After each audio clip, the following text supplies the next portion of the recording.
A memorable and captivating learning experience for me would be that during my Year 8 history class we carried out a project focusing on ancient Egypt and the importance it had on our learning experiences. After a few lessons in the classroom, I was able to develop a basic knowledge of Egypt and sense what life was like back then for the Egyptians. To help expand my understanding, we went on a school trip to the Natural History Museum, where they had a one-off exhibit displaying the life and history of ancient Egypt. I enjoyed history and was particularly interested in the subject. I personally felt excited as I was looking forward to going and physically interacting with the parts of history itself.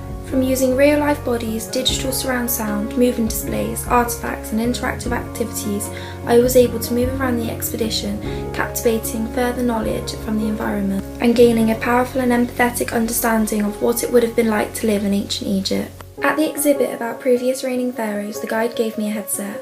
As I listened to this presented in front of me with digital moving pictures, I was able to visually see what was audibly being delivered to me. The narrative through the headset explained about how when an individual passes from one life to the next, their bodies become mummified. Raigalu's elaboration theory associates closely with this part of my learning experience. Raigalu placed heavy thoughts on forming a sound understanding of an epitome. He believed that once this was understood, you could take your original epitome and explore it further, going deeper into key ideas, adding further knowledge, analysing perspectives in order to gain a more meaningful and confident understanding. Moving on to the next exhibit, we had the responsibility to carry out the mummification process on our partner in the way we thought it may have been done without visually seeing one prior. I felt scared as I did not know how to mummify someone as I was not told, so I was frightened that I may have got it wrong. Once I successfully completed it, I felt that I'd learned a lot from it, as I had to do it myself, working from a simple knowledge.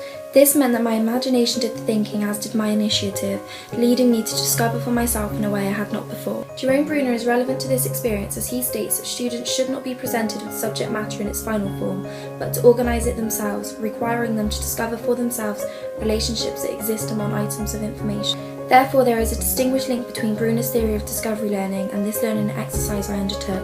I was given the opportunity to learn and interpret for myself, kinesthetically learning. Osterwald's theory towards pedagogy relates to my learning experience because he specifies that the most important single factor influencing learning is what the learner already knows. Osterwald believed that individuals' learning should be centred on current understandings. He elaborated that it led to a more meaningful and deeper learning rather than a factual one. Without this, Osterwald states that only surface learning can occur. Osterwald's theory relates to my learning experience also because he explains how having a prior knowledge is key to furthering an individual's learning. It closely links in with Raigalu's elaboration theory, and from me having that prior knowledge on ancient Egypt, I was able to gain a worthy understanding. This school trip was very focused around multisensory learning, which is an effective way of learning and fits every child's needs and isn't just a one-size-fits-all policy. The multisensory learning methods I went through during this school trip made the experience memorable, being that I was experiencing it all firsthand and on a personal level, thus making it a memorable learning moment for me.